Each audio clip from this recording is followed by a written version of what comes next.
오늘 이 말씀은 우리가 너무나 잘 알고 있는 말씀입니다. 그죠? 10절에 보니까 천사가 사람들에게 나타나서 무서워하지 말라고 그래요. 그리고 핵심이 뭡니까? 내가 온 백성에게 주는 온 백성이 해당되는 큰 기쁨의 좋은 소식을 전한다. 그러면서 뭐라고 하시냐면 오늘 다윗의 동네 베들레헴이죠. 너희를 위해 구주가 나셨다. 여러분, 이 구주가 나셨다 곧 그리스도 주시니라. 이 표현이 구약에 있는 모든 언약을 담아서 한 줄로 요약한 거죠. 그죠?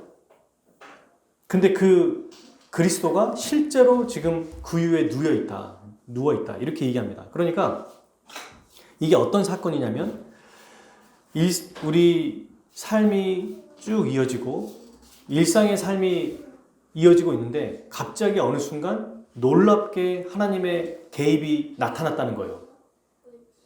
이게 바로 그것입니다. 여러분, 제가 이 말씀을 이제 가지고 오늘 말씀을 좀 전해보려고 합니다. 하나님은 우주 만물을 창조하신 분이에요. 그죠? 이걸 하나님의 창조라고 부릅니다. 그러니까 하나님은 지구와 사람과 자연 만물 모든 것을 다 만드셨어요. 지구를 포함한 모든 만물은 어떻게 움직이죠? 하나님이 정하신 그 법칙 안에서 움직여요. 맞나요? 그러니까 지구가 자전하고 태양이 자전하지 않아요. 어느 순간 우주가 갑자기 사라졌다가 없어지지 않아요.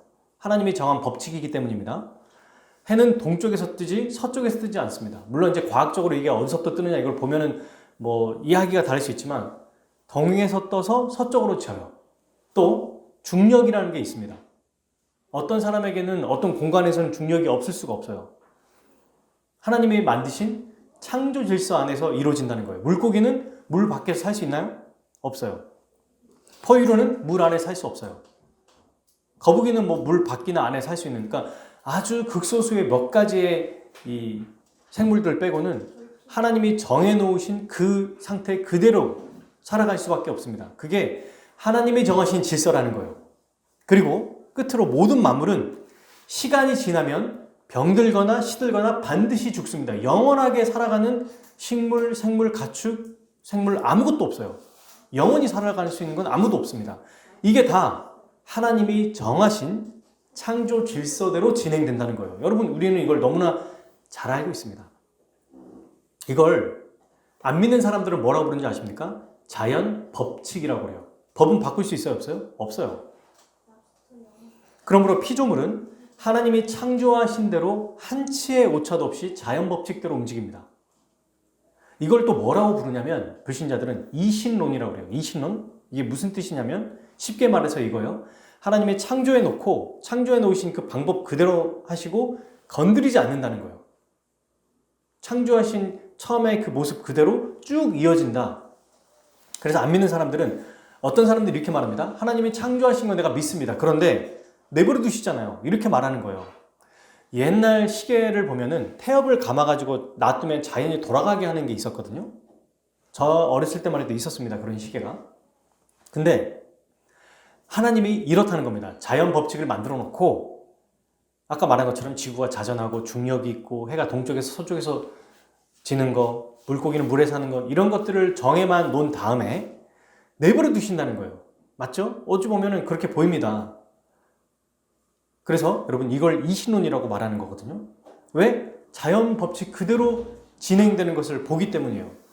이거를 거스리는 거는 어떤 것도 있을 수 없습니다. 만약에 자연 법칙을 거스린다면 누가 이걸 할 수 있어요? 피조물이 아니라 창조주만 이 일을 행할 수 있습니다.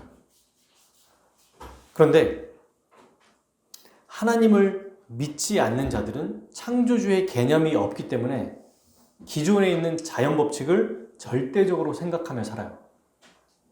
그럴 수밖에 없는 게 이 사람들이 창조의 시작을 본 적이 없죠. 그죠? 그리고 창조 질서 안에 있는 하나님의 역사를 본 적 있나요? 없나요? 없어요. 우리는요. 우리는 자연 법칙 안에서 자연 법칙을 거스리는 어떤 일들을 본 적이 있습니까? 있죠. 어디서? 성경에서. 자연 법칙은 여러분 우리가 이걸 생각해야 돼요. 하나님은 살아계신다고 하고 자연 법칙이 있어요. 안 믿는 사람들은 자연 법칙이 절대적입니다. 그러나 우리는 자연 법칙보다 더 크신 창조주 하나님이 계시기에 그분이 언제든지 개입하고 바꾸실 수 있다는 것을 기억해야 됩니다. 영국의 신학자, 지금도 살아계신 로인 윌리엄스라는 분이 있어요. 이분이 이렇게 하셨습니다. 하나님은 창조하신 세상 안에서 또 새로운 것을 창조하실 수 있는 분이다. 성경을 보면 실제로 창조하신 세상에서 자연 법칙을 깨고 역사하신 사건들이 2개가 나옵니다. 구약 성경에 보면. 그게 뭐냐면 여호수아 10장 12절에 14절 전쟁을 하고 있는데 계속 이 전쟁을 이어갈 수 있게 기도합니다. 그래서 이렇게 얘기해요. 여호와께서 아모리 사람을 이스라엘 자손에게 넘겨주신 날에 여호수아가 여호와께 아뢰어 이스라엘의 목전에 이르되 태양아 너는 기본 위에 머무르라 달아 너도 아얄론 골짜기에서 그리할지어다 하며 멈추라는 거예요. 동쪽에서 서로 지고 있는데 태양 보고 야 너 멈춰 라고 말하는 거예요. 지금 전쟁하고 있으니까 전쟁 끝날 때까지 멈춰라 라고 얘기합니다. 물론 이게 여호수아가 명령했다고 되는 게 아니라 하나님께서 그렇게 또 허락해 주신 거죠. 13절 태양이 머물고 달이 멈추기를 백성이 그 대적에게 원수를 갚기까지 하였느니라. 전쟁에서 승리할 때까지 태양이 멈췄다는 겁니다. 야살의 책에 태양이 중천에 머물러서 거의 종일토록 속히 내려가지 아니하였다고 기록되지 아니하였느냐. 14절 여호와께서 사람의 목소리를 들으신 이 같은 날은 전에도 없었고 후에도 없었나니 이는 여호와께서 이스라엘을 위하여 싸우셨음이니라. 또 하나의 사건이 있어요. 뭔지 아시죠? 네, 열왕기하 20장 10절에서 11절 히스기야에 대한 이야기인데요. 히스기야 죽을 병에 걸렸습니다. 그때 어떻게 해요? 그림자에 있는 그 나침판을 10도로 뒤로 물러가게 해주십시오. 이렇게 간구하거든요. 10절 히스기야가 대답하되 그림자가 10도 나아가기는 쉬우니 그리할 것이라 10도가 뒤로 물러갈 것이니이다 하니라. 그래서 정말로 그렇다면 하나님 보여주십시오. 내 병을 고쳐주신 것이 맞다면 실제로 히스기야가 뒤로 물러가게 해주세요. 10도만. 이렇게 요청해요. 그러자 11절 선지자 이사야가 여호와께 간구하매 아스의 해시계 위에 나아갔던 해 그림자를 10도 뒤로 물러가게 하셨더라. 이게 뭡니까? 하나님의 살아계심을 보여주는 거예요. 여러분, 우리도 어쩌면 자연 질서와 이 법칙을 절대화하면서 일상을 살아가고 있는 건 아닌지 생각해 봐야 됩니다. 사람은 하루하루 살아가는 게 너무 당연하고 병이 들기도 하고 또 나이가 먹고 또 공기가 없으면 살지 못하는 거. 근데 여러분, 우리는 창조의 시작점을 본 사람들이 아니에요. 그러니까 당연히 창조된 그 질서 안에 들어와 있는 우리는 이게 당연하다고 생각하고 이 근원이 어디서부터 왔는지를 생각하지 않습니다. 왜? 우리가 처음에 본 게 이거니까. 성경을 볼 때만 창조의 시작과 마지막이 있고 그 사이를 개입하신 하나님을 볼 수 있어요. 이걸 봐야 된다는 거예요. 그래서 하나님의 역사와 그분이 개입하시는 걸 믿지 못하면 우리 인생은 어쩔 수 없다. 우리가 이렇게 사는 건 그냥 운명이다. 이렇게 받아들이며 살게 될 수밖에 없다는 겁니다. 여러분, 그런데 오늘 우리가 여호수아와 열왕기하를 봤잖아요. 우리 전 인류 역사상 가장 전무후무하게 하나님이 강력하고 크게 개입하신 유일한 사건이 하나 있어요. 그게 언제입니까? 바로 오늘입니다. 성탄절. 왜요? 자연 법칙은 어떤 겁니까? 죄를 지은 인간인 죄 때문에 사망에 이르게 됩니다. 죄 때문에 고통 속에 있고 질병에 걸리고 죄 때문에 죽는 거예요. 이게 정해진 자연 법칙이라고 생각해요, 우리는. 그죠? 그런데 예수님이 이 땅에 오시는 그 순간 어떤 일이 벌어졌습니까? 죄인인 우리가 의롭다함을 얻고 죄의 형벌을 받지 않고 벗어나게 됩니다. 그리고 하나님의 백성이 되어서 하나님 나라에 살게 되는 거예요. 누구로 인해서? 예수 그리스도가 이 땅에 오심으로. 그리고 그분이 십자가에서 죽으심으로 이 일이 벌어진 거예요. 우리가 볼 때는 2000년 전에 갑자기 일어난 것 같지만 하나님은 창조를 시작하고 마지막 완성을 하나님의 관점에서 다 알고 계신 것처럼 예수님의 십자가 죽음도 아담이 범죄했기 때문에 그때 계획하신 게 아니에요. 창세 전부터 예수님을 보내실 것을 계획하셨습니다. 이걸 신학적으로 영원전 구원 협약이라고 해요. 영원전부터 삼위 하나님이 약속하셨다는 얘기입니다. 우리는 몰라요, 이걸. 그러나 하나님은 실수가 없고 처음과 끝을 알기 때문에 시간을 마치 쫙 펼쳐서 보는 거나 마찬가지인 겁니다. 사진을 아이 사진부터 나이 들어서 있는 그 사진까지 그냥 하나를 파노라마처럼 쫙 펼쳐서 한눈에 보고 있는 거와 똑같다는 거예요. 그렇게 하나님은 이렇게 보시는 겁니다. 이처럼 여러분, 성탄절은 어떤 날이냐? 예수님이 오셔서 감사하다, 그분을 축하한다 라는 정도가 아니에요. 죄인을 구원하시려고 자연법칙 창조 질서를 깨고 이 땅에 들어오셔서 우리를 구원하신 사건입니다. 이걸 기억해야 됩니다. 성탄절은 어떤 날이라고요? 하나님이 자연법칙을 깨고 우리 안에 들어오셔서 역사하시는 날이다. 이것을 우리는 기억하면 좋겠습니다. 이 땅에 사람이 되셔서 오신 예수님은 십자가에 못 박혀 죽으셨어요. 그죠? 그래서 우리가 영원한 형벌에 벗어나서 영원한 복을 누리게 된 것입니다. 이제 예수님을 믿는 사람들은 자연 법칙에서 벗어나서 새 생명을 얻으며 살아가게 돼요. 오늘이 바로 그런 날이다. 왜? 우리 안에 들어오신 예수님으로 인해 완전히 벗어나 하나님의 다스림을 받으며 살아가는 자들이 바로 우리이기 때문입니다. 여러분, 예수님이 이 창조 질서 안에서 끼어 들어와서, 그죠? 여러분, 똑같이 그냥 죽어가고 있는, 마땅히 사망으로 가고 있는 인류의 역사 속에서 끼어 들어오신 거예요. 하나님 나라가 먼 미래에 있는 게 아니라 그분이 오심으로 끼어 들어오지 않습니까? 그래서 우리에게 새로운 희망이 생기고 소망이 생긴 것입니다. 지난 12월 초에 종영된 TV 프로그램 중에 TVN 토일 드라마 슈룹이라고 하는 드라마가 있습니다. 이때 이 드라마의 내용은 사극이고요.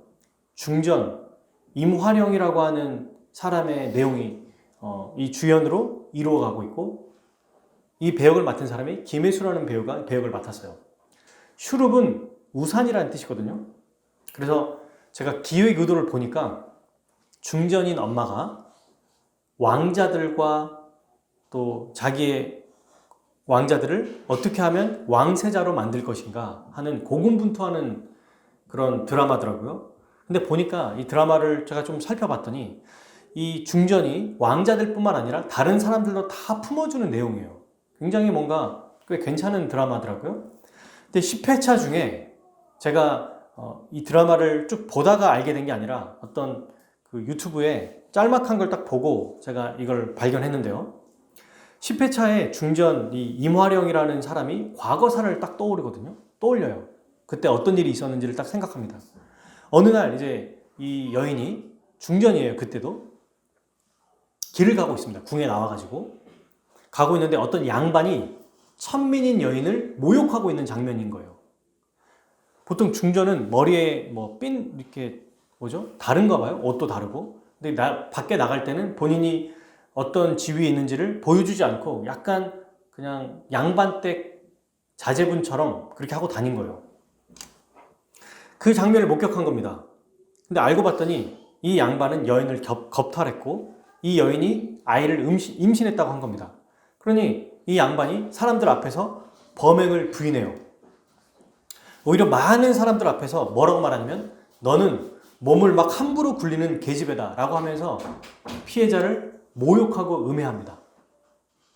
이 현장을 지나가던 중전이 목격한 거예요. 그리고 여인에게 자초지종을 듣고 그 얘기를 딱 듣더니 바로 분노해서 양반의 따귀를 딱 때려버려요. 그리고 이렇게 말합니다. 너는 이 여인을 겁탈한 걸로 모자라 음해하고 모욕하고 다른 가해를 저지르고 있다. 이렇게 말하는 거죠. 양반이 처음에는 양반집 여인이니까 잘 존대하다가 갑자기 자기 따위를 딱 때리니까 돌변해요. 그리고 어떻게 하냐면 이 여인을 때리려고 이미 때렸던 그 몸종들을 시켜가지고 뭐 하고 있느냐? 당장 이 여인을 끄집어내서 세게 치라. 이런 식으로 얘기하거든요. 그러니까 위기 상황이 닥친 거예요. 보디가드나 시위대는 아무도 없었어요. 근데 갑자기 저기서 나이가 많은 할아버지가 막 뛰어오면서 멈춰라 하면서 멈춰라 라고 얘기해요. 그러면서 뭐라고 하냐면 중전마마 괜찮으십니까? 중전마마 이렇게 얘기하는 거예요. 그 얘기를 들은 모든 사람들이 기겁해가지고 땅에 엎드립니다. 깜짝 놀라서 땅에 엎드려요. 방금 자기 따귀를 맞은 양반도 깜짝 놀라 벌벌 떨면서 땅에 엎드려요. 그러자 이제 이 중전이 이렇게 말합니다. 주상 전하께 주청을 올려 시시비비를 가려볼까요? 정말 누가 잘했는지 잘못했는지 한번 알아볼까요? 라고 했더니 이 양반이 금세 죽을 죄를 졌습니다. 용서해 주십시오. 중전마마 이렇게 얘기하거든요. 여기서 굉장히 멋진 말을 해요. 저는 여기서 끝나면 이게 권성징악으로 끝나잖아요. 그러면서 뭐라고 하냐면 용서를 빌 대상은 내가 아니다 이렇게 얘기해요. 그죠? 그랬더니 그제야 막 기어가가지고 자기가 함께 모욕하고 또 음해했던 그 여인에게 찾아가가지고 내가 널 겁탈한 걸로 모자라 모든 책임을 뒤집어 씌웠다 미안하다라고 하면서 막 사과합니다. 이렇게 드라마의 멋진 장면이 끝나는 줄 알았어요. 근데 제가 주목한 건 이 장면이 아니라 그 이후예요. 여기서 더 중요한 장면이 나오거든요. 사과를 받은 피해자 여성이 이 상황을 딱 듣고 겁을 먹은 거예요. 왜? 이제 이 중전이 나중에 그것을 떠나면 자기는 맞아 죽게 되거나 또 아주 얼마나 가혹해야 될지 모르기 때문에 그런 거죠. 그래서 이렇게 말합니다. 이제 중전마마 이제 그만하시길 간청드립니다. 마마께서 떠나시면 제 삶은 더 가혹해질지 모릅니다. 막 정말 벌벌 떨면서 이제 그만하면 됐습니다. 이제는 그만해 주십시오. 마마께서 떠나시면 이제 저 어떻게 될지 모릅니다. 라고 말해요. 그때 이 중전 이마령이 벌벌 떨고 있는 여인에게 다가가서 손을 내밀면서 했던 이 대사가 핵심이자 오늘 압권이에요. 그게 뭔지 아세요? 이렇게 말했습니다. 내 이미 너의 인생에 끼어들었다.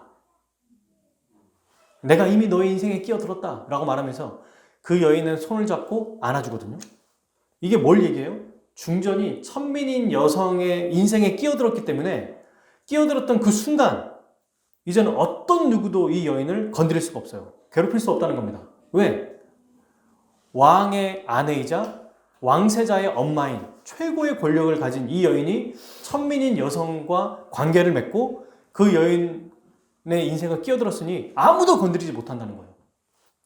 예수님이 우리에게 오신 것도 이와 같습니다. 예수님은 가늠한 이유로 돌에 맞아 죽게 될 처지의 노인 여인에게 찾아가셨어요. 그리고 그에게 사람들에게 뭐라고 하셨냐면 죄가 없는 자가 돌로 치라고 하셨습니다. 아무도 돌을 들고 그 여인을 돌로 쳐서 죽일 수 없었어요. 돌을 던질 수 없었어요. 예수님이 오셔서 이 여인의 인생에 끼어들고 그 여인을 살리셨습니다. 근데 드라마에서는 내가 이미 너의 인생에 끼어들었다라고 했지만 예수님은 끼어들어 주셔서 그 여인을 살려주신 것뿐만 아니라 죄를 용서해 주셨어요. 이제 다시는 죄를 범하지 말라 라고 하면서 그에게 믿음으로 살 수 있도록 인도해 주셨습니다. 여러분, 이 가늠한 여인이 바로 우리입니다.